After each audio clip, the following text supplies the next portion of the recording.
Good afternoon. This is Rebecca Martin. Thank you for joining us for the next in our series of COVID-19 webinars for systems. Today, we're going to touch on the issues around system scenario planning for fall. We know that many of you have made decisions for fall. We know that many of you are in the midst of making decisions for fall. And I guess we also know that the best decisions that we can make might need to change as the circumstances change over the next few months. So I think I'm looking forward to this discussion, which I know will be a very interesting one. Next slide, Chrissy.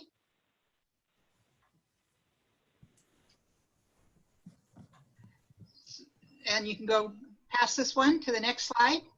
So I wanted to make you aware of a resource that we have developed in our partnership with the Systems Center.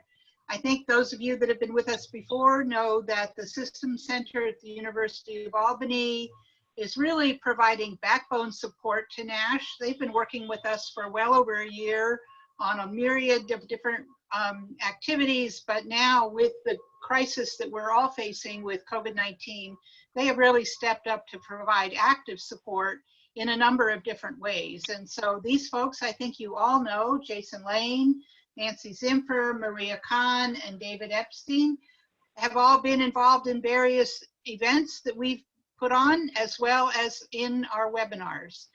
One of the things we wanted to bring to your attention is the NASH Crisis Clearinghouse, which now has been launched. And there's a slide on this, Chrissy. I think if you back up one, we can see it. You will find this at the URL at the top of this page. It's also available from the NASH website and from the Systems Center website. This is a place where you will find resources that your fellow systems in NASH have shared that may be of interest to you. You also there are also ways for you to load resources yourselves into this space. We have blogs from system heads. We have a great deal of other information. One of the things we also have, as you know, is a listserv. And if you are not on that and would like to participate, just reach out to Chrissy or me and we can let you know how to do that.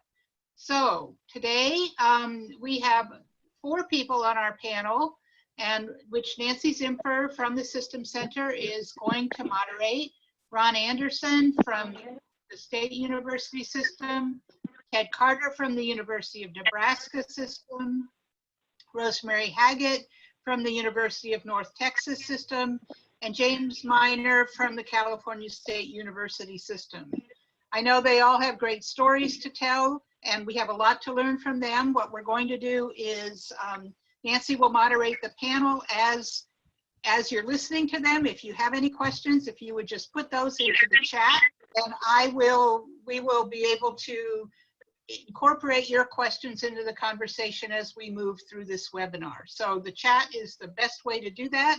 And I guess at this point, Nancy, I'll turn it over to you.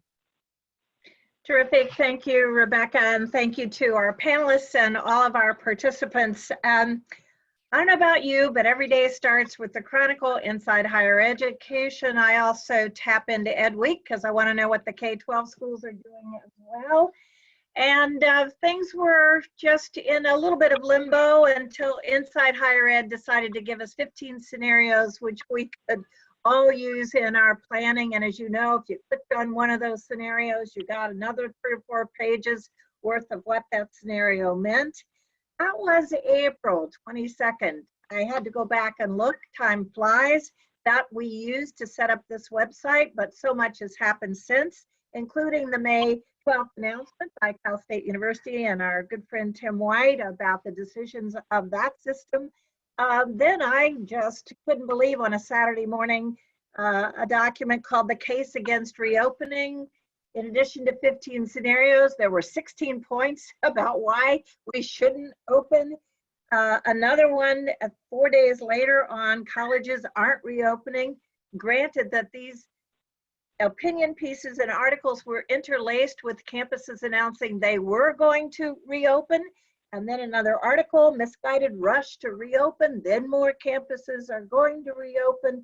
So today the Chronicle has announced a survey of presidents and provosts to find out if we're going to reopen. So this couldn't be a more timely discussion.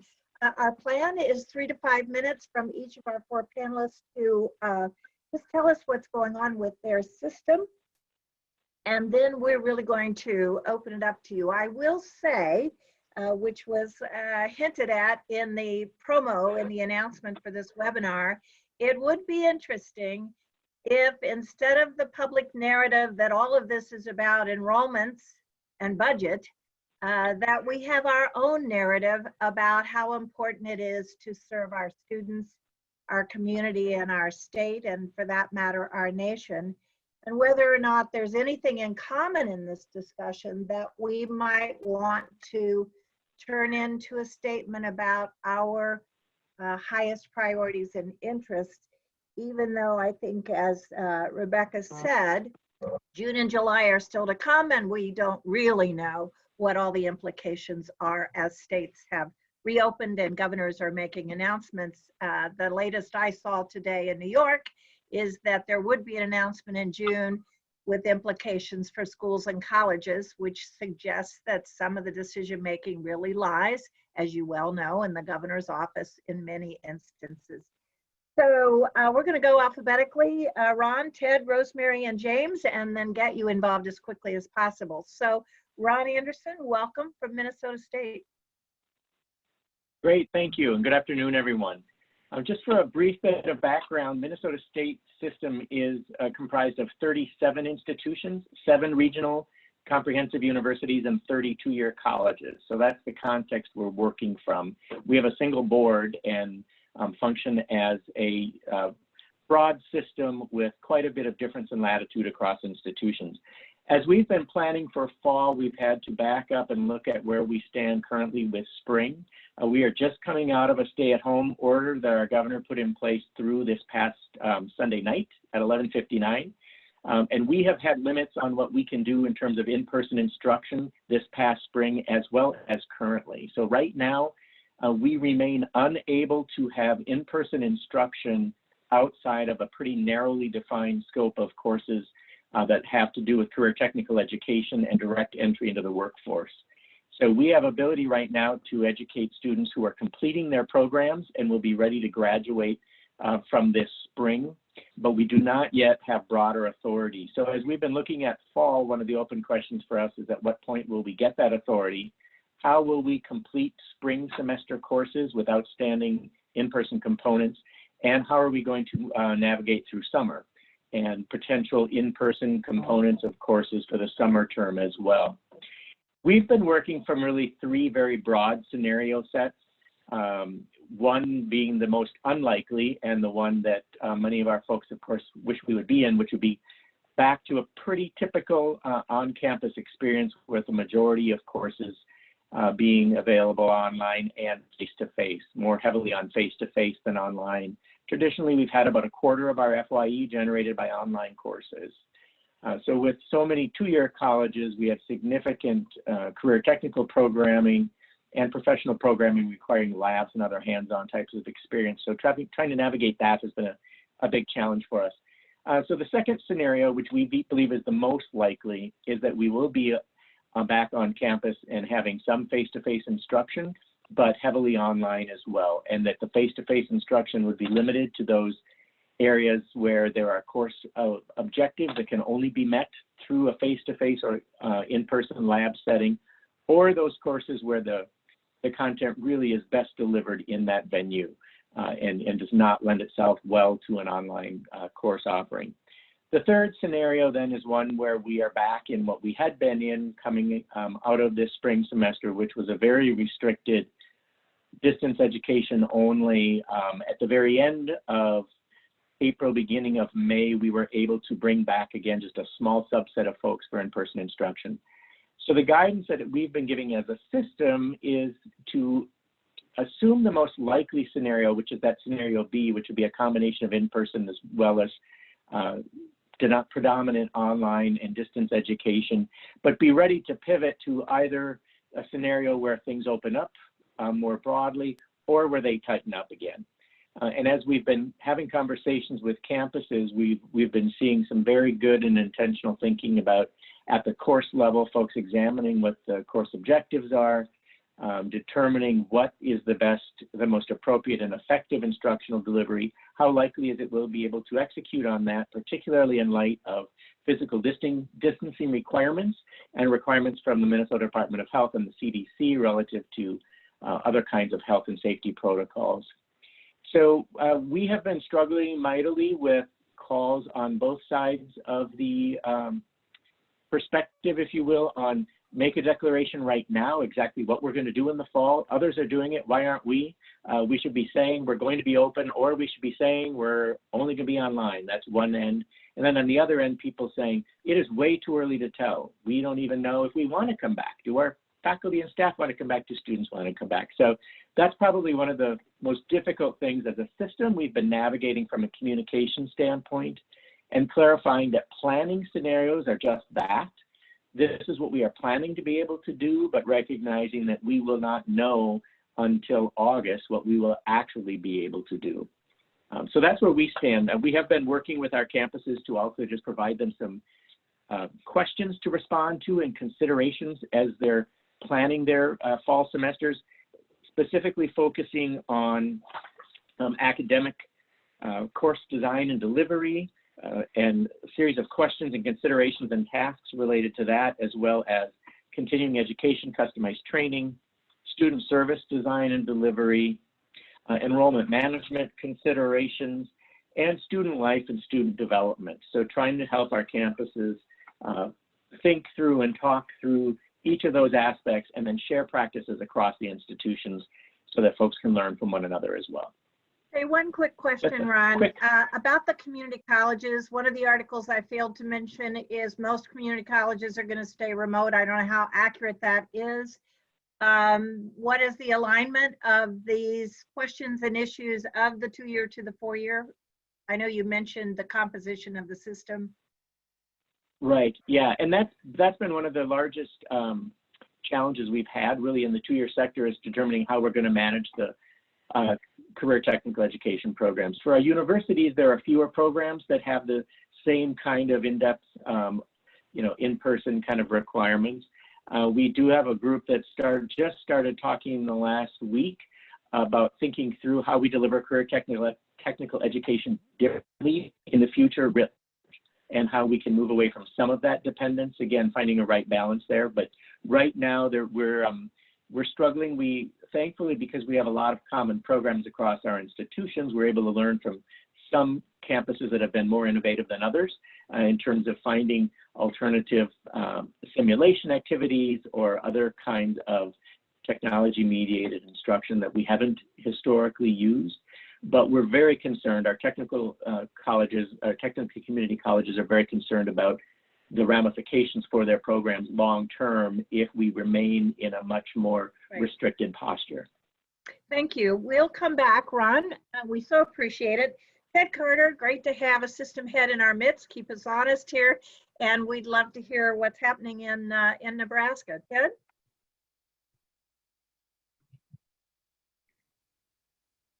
I don't believe he's made it yet, Nancy. Okay, well, we'll come back. And we'll just move right on to Rosemary Haggett. Rosemary, welcome.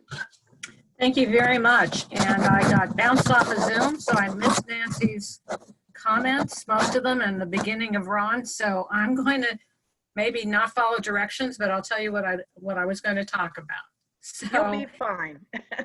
All right. For those of you who may not be familiar with the University of North Texas system, we consist of 3 institutions, all of them in North Texas in the Dallas-Fort Worth region. One is our flagship UNT in Denton with 39,000 students. We have a campus in the southern part of Dallas called UNT Dallas that has 4,000 students, and our Health Science Center in Fort Worth of 2,200 students is all graduate and professional. And I mention that because they're quite different, and I'll come back to that in a minute. So a cross-system working group has been meeting every morning at 7:30 a.m. on a phone call since the beginning of the pandemic. And through their work, we've developed system-wide operating principles and some general requirements for all of our our locations as we move towards bringing people back to campus or into the system offices. In our guiding principles, we feel that the physical return to the workplace will be gradual and driven by business needs.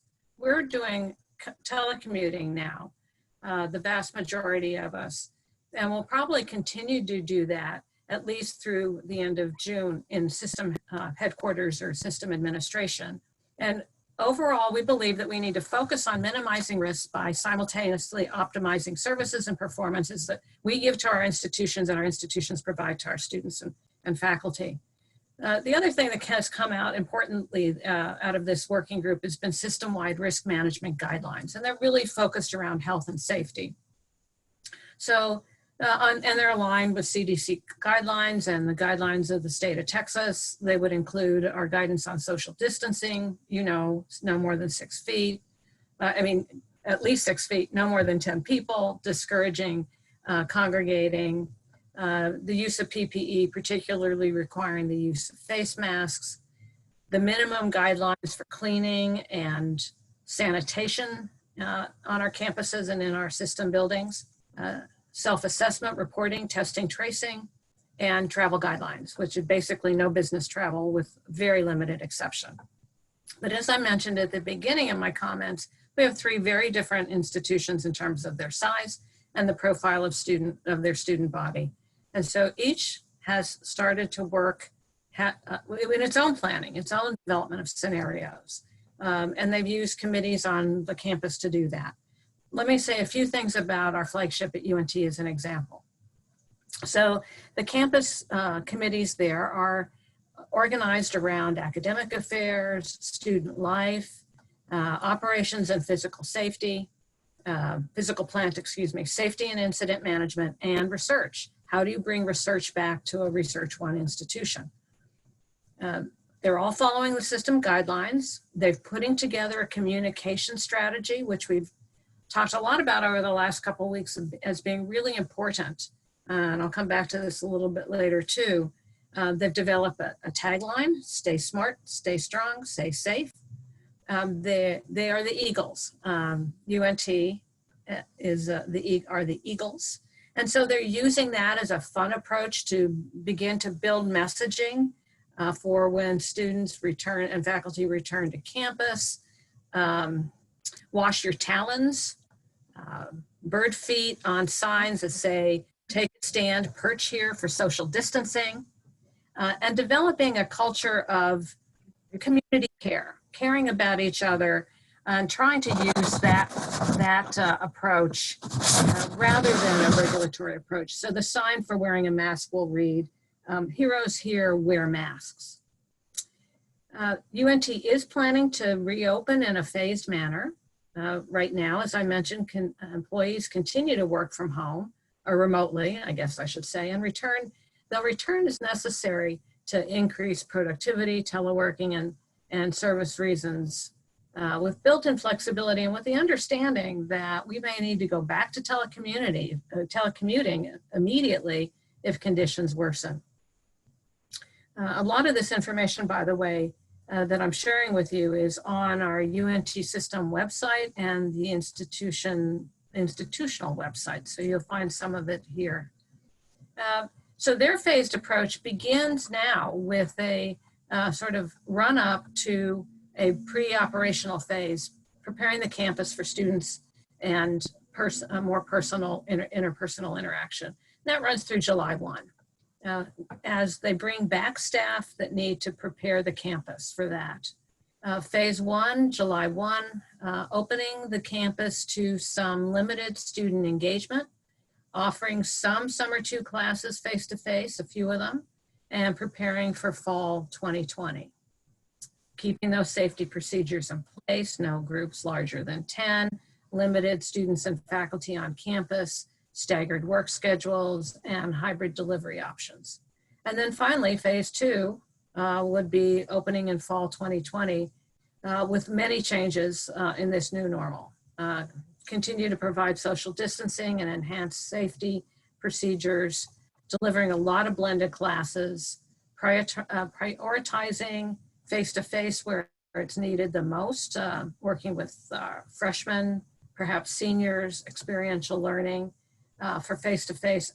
Again, using all the safety procedures, keeping meetings virtual whenever possible, promoting virtual services wherever possible, doing things like taking classes of 200 or more, and definitely those are online because we can't social distance. We don't have space to social distance of classes that large. That frees up those the largest classroom spaces for classes where we can social distance.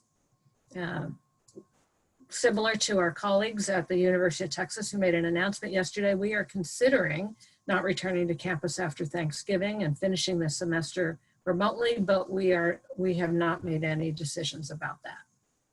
That seems to be a popular statement by more than one institution, that is early start and send home. One wonders if we're sending the virus home, but we'll come back to that, of course. Okay. Very creative use of your mascot and the culture of the institution to drive home the social distancing points you want to make. So you get 5 stars for that. I'm wondering if Ron and Rosemary, this would be my question. In the end, will this decision be made, this is multiple choice, by the governor, the system head, or the campuses? Your answer, Rosemary.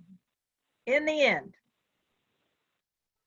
I believe that it'll be a collaborative decision between the system and the institutions. Okay, we'll take that. Ron, you gonna answer that one?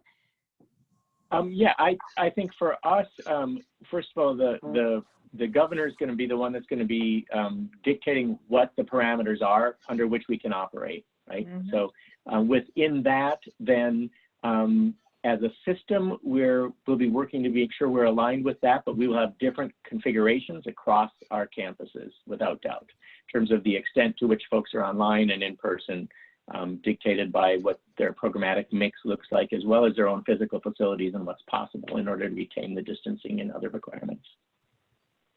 Nancy, Thanks. Matthew Turner from West Virginia has a question about the role of parents. Is anybody developing communications specific to parents of students? And have you surveyed students and parents about their concerns as you're making these decisions? So we'll ask Ron and Rosemary, but we're going to join James in just a minute. Any survey work, parents or? We have, my understanding is that at least at the University of North Texas, we've heard from parents. I don't think we've specifically surveyed students and parents. And I know that at UNT Dallas, there's been daily communication with students, but I think it's been mostly from the institution to the students rather than two-way communication. Thank you. Ron? Yeah, similar for Minnesota, we've not done any system-wide surveying. Certainly we have heard from concerned parents and students at the system level, but many of our institutions have done some outreach to their own students, but we've not aggregated that up in any consistent fashion. So we can come back to that because others of you on the webinar may have some activity in that regard.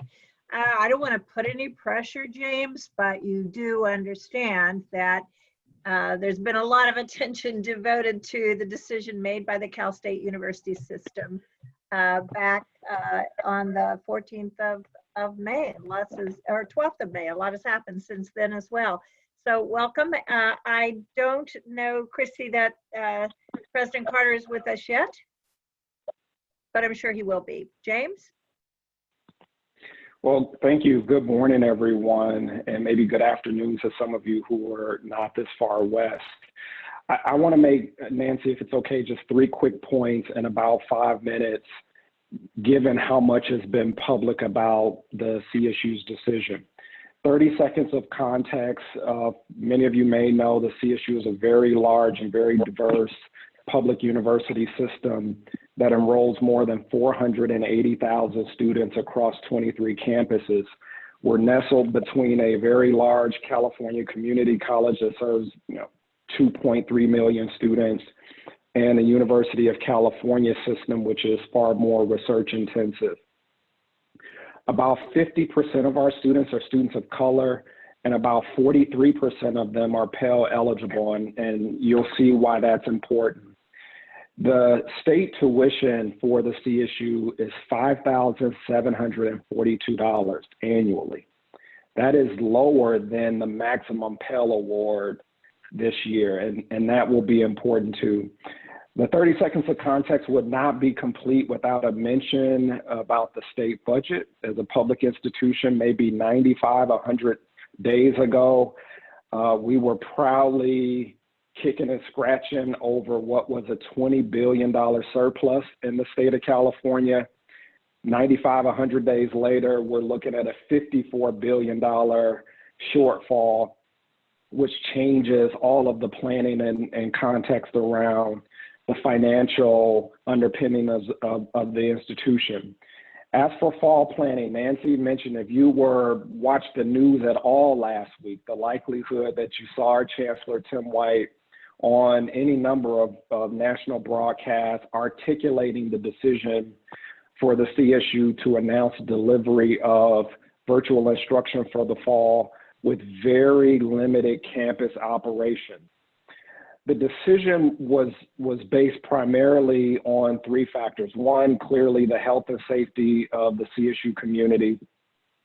Two, very important, what we were learning from the many models and epidemiologists who are predicting a surge in cases between October and December, sort of right in the middle of the fall term. And number three, a very clear-eyed view, in my estimation, about what is actually required to safely repopulate our campuses. Weekly testing, contact tracing, and contingencies for the likelihood of an outbreak during the middle of the term. I'll just give you one example. Our best estimate today of what it would cost to test people weekly across our system is roughly $25 million a week. Our best estimate, there was a question last week, Rebecca, about the modeling. Our best estimate is that testing today costs us roughly $40 per person. Now, there's a lot of hope that that price point will go down as we go further along. But if you think about 480,000 students, more than 50,000 faculty and staff, testing and contact tracing weekly, the likelihood of that in this budget scenario just wasn't realistic. So the third thing that I thought was important about the decision is that it allowed our campuses, you know, the early decision or announcement, it allowed our campus community to have as much time as possible to plan extensively for a single scenario rather than planning for multiple scenarios. The second thing is it allowed us to focus very intensely on faculty development and preparing faculty to deliver courses as effectively as they possibly can, as powerfully as they possibly can in virtual formats. And then the third thing that was important to us was to stage important student supports for our student community. We didn't want to lose this focus in the middle of having a war room and crisis management. The focus on student success could not be lost. So we wanted to have as much planning time as possible.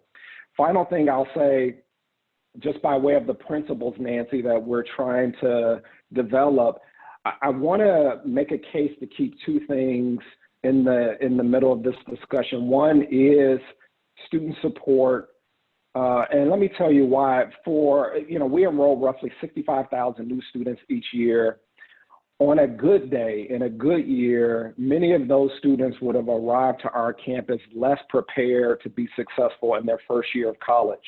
And so we would have, in a good year, dedicated a lot of effort, energy, support to ensuring those students are successful through their first year of college and beyond.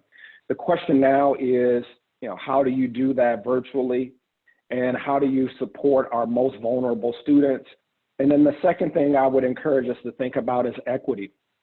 We talked about this hybrid model. What if we start this way and complete this way? And I have to give, a lot of people on our leadership team say, listen, that's easy for us to say, but if you're a student and you're renting an apartment and you're staying on campus, the idea that you would pack up, move on campus, pack up and move off of campus in the middle of the term just seemed terribly disruptive for a lot of our students who simply don't have the luxury of somebody picking them up, for example, on campus to return home. So I'll end there and can't guarantee that I can answer any question, but we have now moved from conversations about the decision to how to more clearly define and articulate for our campus leaders what precisely is meant by limited campus operation. I have two questions just before we move on, James, and thank you even as well for the context, because I think it's really important. So my first question is contextual. It is the case, I believe, that Cal State University has had the, not luxury, but you've got more students wanting to come to your campuses than you can accommodate, and certainly more students than your budget could accommodate. And you've taken many of these students way beyond your capacity if it were a per pupil expenditure concept. You've just gone beyond your reach. So some might say easier for you to make this decision because you're not struggling with enrollment the way some of the colder states or the less appealing environments. Did that have anything to, did it help you make a decision in this case? Not at all. Contrary to popular belief, our campus leaders are very, very concerned about enrollment trends and the likelihood of fewer students deciding to remain enrolled and fewer students who are deciding to take us up on our offer of admission. Yes, it is true, Nancy, you know, a year or two ago, and even this past year pre-COVID-19, we would have had many more qualified applicants than we had seats to enroll them. And that is a luxury. The, you know, sort of demographic decline of school-age children is sort of late arriving to the state of California. No question about that. But that did not factor at all. We didn't sit back and say, you know, feel as though we had the luxury of doing this because students are going to come. We could not predict human behavior. So even virtually, hybrid, face-to-face, all of the questions that you all are asking about, will students come back? Will they want a virtual experience? Will they be comfortable, you know, on a college campus? These were all questions that we had to wrestle to the ground, but at no point am I aware of any conversation that involves some luxury of demand. Or abundance might have been the better word I was searching for. Second question, just quickly, if others were to embrace the decision you all have made, is there anybody sitting in a little cubicle writing plan B, which is nothing bad happens, come August, we didn't have the surge, we all want to go back? It seems to me that you put yourself in a position where it's a win-win, because if we can go back, you'll go back. But have you had to spend any time on that plan? Yeah, less time for sure, but the answer is yes. And, you know, call it backwards phasing. We'd rather phase, you know, the other way and slowly repopulate our campuses rather than populate them at the beginning of the term only to have to, you know, send people away in the middle of the term. So yes, absolutely. I can tell you, although Tim has been very public and very out front on this issue, there are mixed opinions about how quickly and how much, you know, or how far we should go in terms of populating our campuses. So yes, there is some contingency planning as should the scenario be better than anticipated, better than predicted. What are the things by way of priority, Nancy, that we should phase in first, second, and third? Helpful. We'll hopefully come back to that. Rebecca, let me turn to you and see what we've got on the questions. We don't have a Thank you. question, Oh. but I see that President Carter has joined us. So I just took a look, so that's good. President Carter, I think he's he's still signing muted. in. Well, Well, let unmute me, him. hello, Ted. He Hello, should- how's everybody? I'm sorry I'm a few minutes late to the party. No, I tell you what, you could probably guess how some of the conversation went, but we have heard from North Texas and from Minnesota State and from Cal State, and we're eager to be brought up to date. If you could briefly, where you stand on fall scenario planning, and again, welcome to our webinar, Ted. Nice to see you. Nice to see you as well, Nancy. And I'm sorry I missed some of the other conversation, although I've certainly seen the media that has talked about the other campuses. So I think I have a pretty good idea where a lot of folks are. Obviously, we here in Nebraska, in the middle of the country, have some unique opportunity in geography. I took over as a university system president in January. We're 4 main campuses, the flagship at Lincoln with the Cornhuskers, 51,000 students across 4 campuses to include our nationally recognized University of Nebraska Medical Center, who's been on the forefront of biocontainment and infectious disease studies. So been very much in the middle of COVID-19 work. We have obviously been through this as everybody else, as going through online and remote learning through the spring and the summer. We did some things looking at the landscape that really has moved the needle significantly for us in terms of enrollment. We unrolled a program called Nebraska Promise, which is free tuition for all state of Nebraskans earning 60,000 or less. We froze tuition for 2 years, and we declared that we would be open in the fall with a lot of detailed planning, extensive amount of testing, extensive amount of contact tracing through new applications that we've been able to develop locally, as well as using the benefit of geography and space that we have in a state that is geographically sparse, but through our campuses at Lincoln, even our metropolitan campus in Omaha, and our rural campus in Kearney, looking how best to effectively work our calendar, work our classes, and as you're seeing across many other campuses across the country, even work our academic calendar, which is in the process of being under full review. The response from our students in the state of Nebraska has been remarkable. In 4 weeks, we've seen applications rise nearly 15% from where we were just a little over 4 weeks ago. I recognize that's not exactly students in the seats just yet, but we are very pleased with what we're seeing and the reaction. We're Hey, also Ted, yes. let me interrupt to ask you, this Nebraska Promise, did you create that in light of the crisis, or I just wonder if it's a remedy others might be interested in at this very point, or if you had it out there before? So we had a program called College Bound Nebraska, which was for Pell Grant students. This program moved that up to the median income, adjusted gross income for Nebraska residents. So it included, you know, in a population where about 15,000 Nebraskans go to college coming out of high school, we see about 12,000 of them. We see about another 1,000 students being now in that grouping. And we think all of them have already applied and maybe some more. We've been really pleased with the response to that. It's free tuition, it's not free cost of attendance.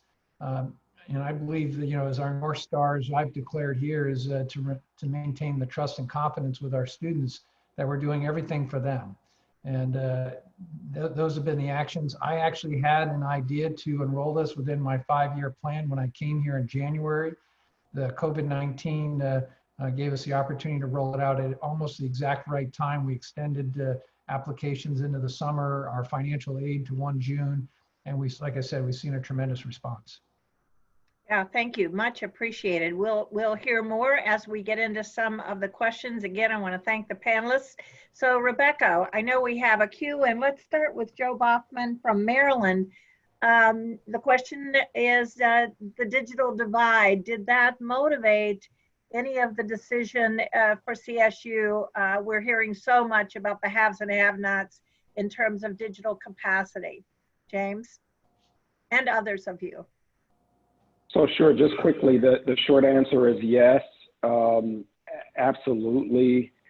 The spring was a, you know, tough decision because there wasn't really much of a choice.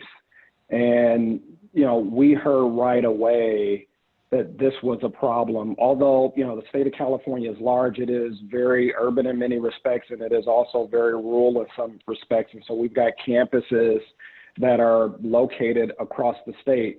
Just two things that we were doing. I don't know how our IT group did this, but the ability to deploy laptops and mobile Wi-Fi units was pretty remarkable. Our campuses, you know, the ability to identify those students right away and to deploy the equipment they needed to be at home or to be wherever they were. For those who couldn't, we have converted a number of our parking lots into, you know, mobile Wi-Fi spots. And so we've had to go a long way. I cannot say that we've done it perfectly, but it is something that is very high on our priority list. And we know that we're going to have to mitigate those challenges in the fall.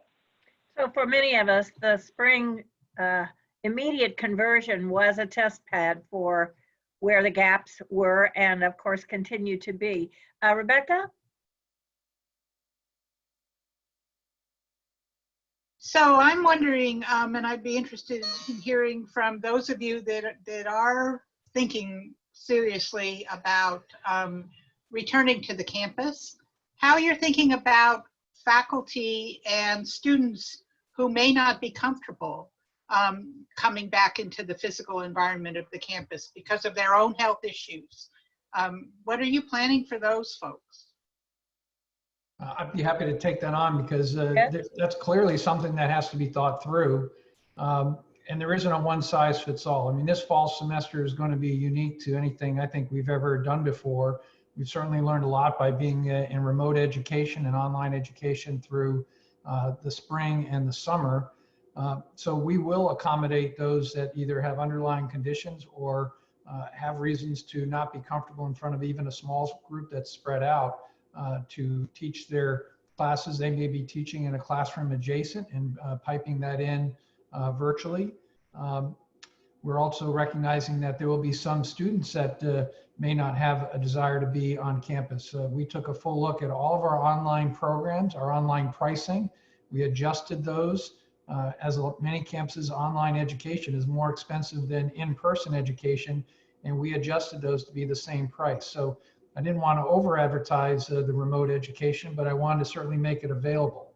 And so we basically said, hey, there are options out there.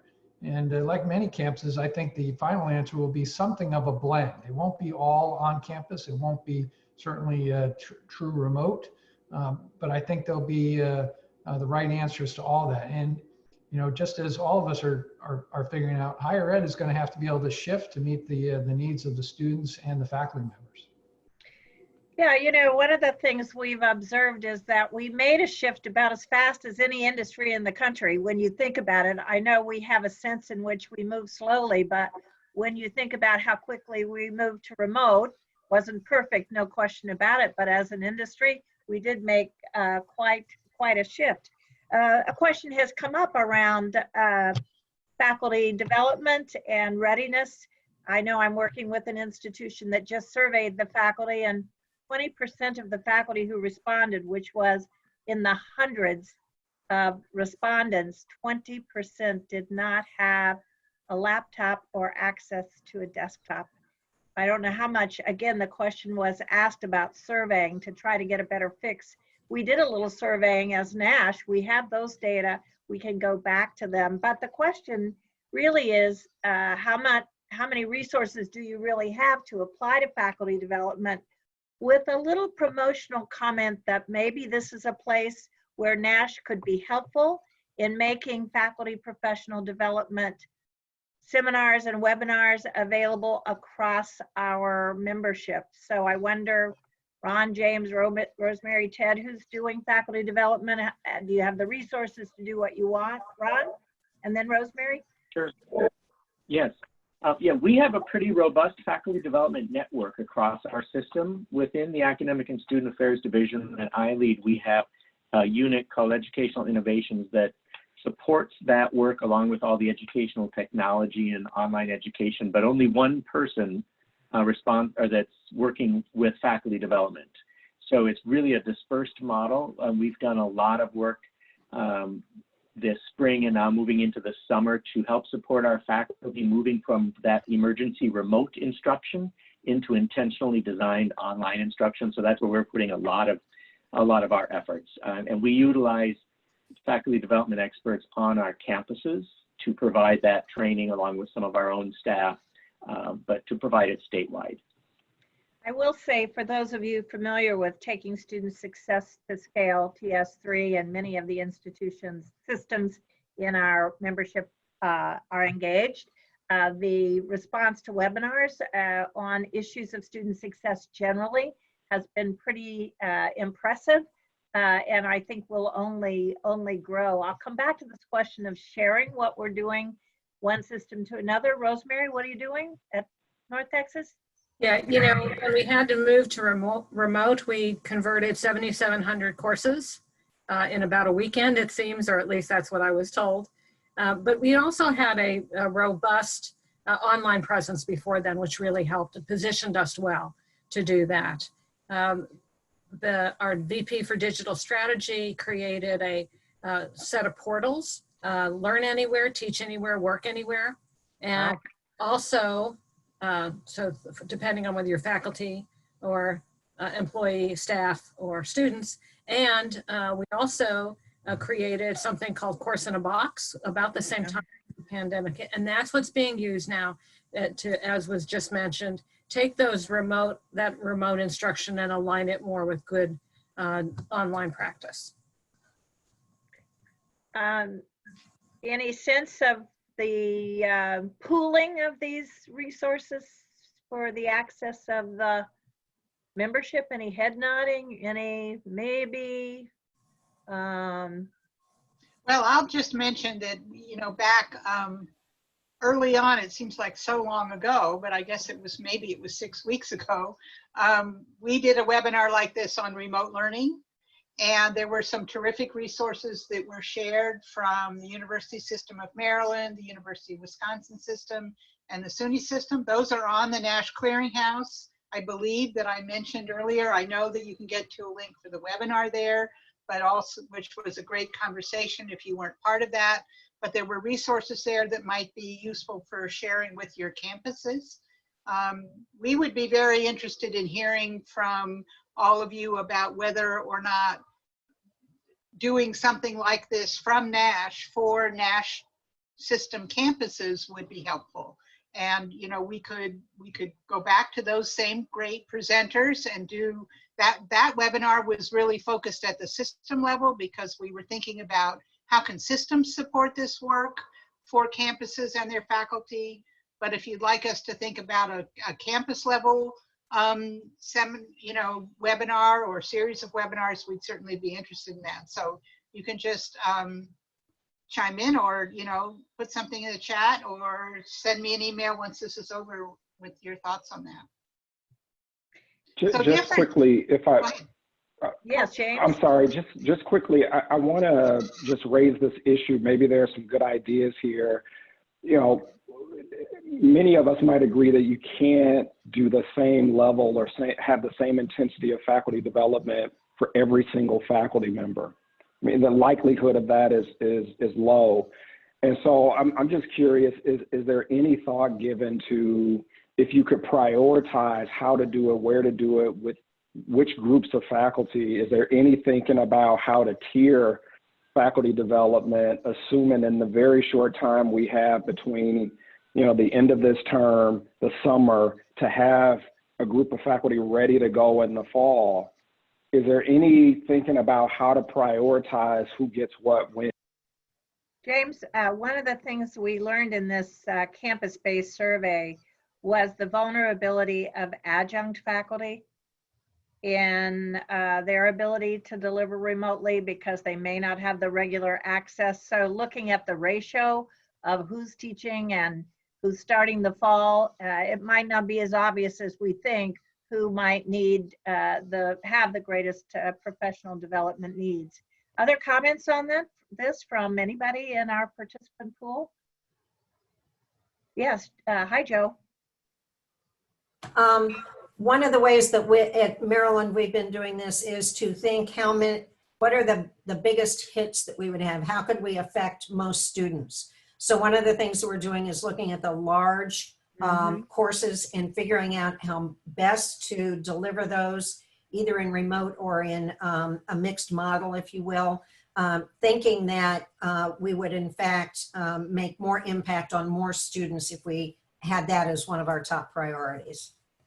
You know, one of the things we might, we're very conscious of the fact that you don't look up all day long, and I'm hearing that everybody's on Zoom all day long and it's mind bending, but where you think your real expertise is, because you can't do everything. And if the course in a box is something that works for others, this is a kind of shared service that we've never had to think about system to system, but it's such an immense opportunity to share the wealth across these systems. So we might find a way to test your strength in those areas. I don't want to leave out anybody who's put a concept on the chat, Rebecca, but I'm so there's one other, here's another question about alterations to the academic calendar. You know, we've heard about some people that are thinking about ending the term at Thanksgiving, going to modular scheduling. Any of you thinking about alterations to your calendars? So I saw the question. I think somebody was asking us. We have not announced yet our calendar change. We're close. We had been working on this for a while. We have obviously a board of regents and oversight, so I have to kind of get through that process. I know a lot of us deal with that, but we are looking at our flagship campus starting remotely for a week, so that we can maintain housing contracts and all that detail, food services. We here in Nebraska, we have a farming community, so we have to manage even around that with students that work on farms. But by doing that, we could be able to get through all of the academic year in the fall by taking out Labor Day as well as a fall break, which was just a couple of days, and have the entire semester completed by Thanksgiving. And a lot of us have seen that discussed at some of the other major universities across the country. We try to do everything as a system across our 4 campuses. Our med center is a little bit different. Our other 2 campuses have unionized professors. It's a little more difficult to move them, so we're starting them on time as opposed to our campus in Lincoln. And we'll still have classroom finished by Thanksgiving, and then we'll do our assessment and final exams likely right after Thanksgiving. Give us a little bit longer intersessional in the winter for additional courseware or internships. We're running this as a pilot, and we think this could be a permanent schedule model that we might look at. So it gives us a little bit of flexibility, and we'll see how it goes. Thank you. Brock Tessman, tell us what Montana's doing. All right. Thanks, Nancy. Hey, everybody. So we have, as a system, asked our campuses to end by that Wednesday before Thanksgiving. And because of some of the same reasons President Carter mentioned, we are allowing campuses flexibility. We have some campuses in the eastern part of the state that still do have a fairly large agrarian student population. Some campuses are starting a little bit early. Some are extending class meetings, honestly, by a few minutes every class meeting in order to meet the contact hour requirements. Some are adding online modules in order to meet the contact and work hour requirements.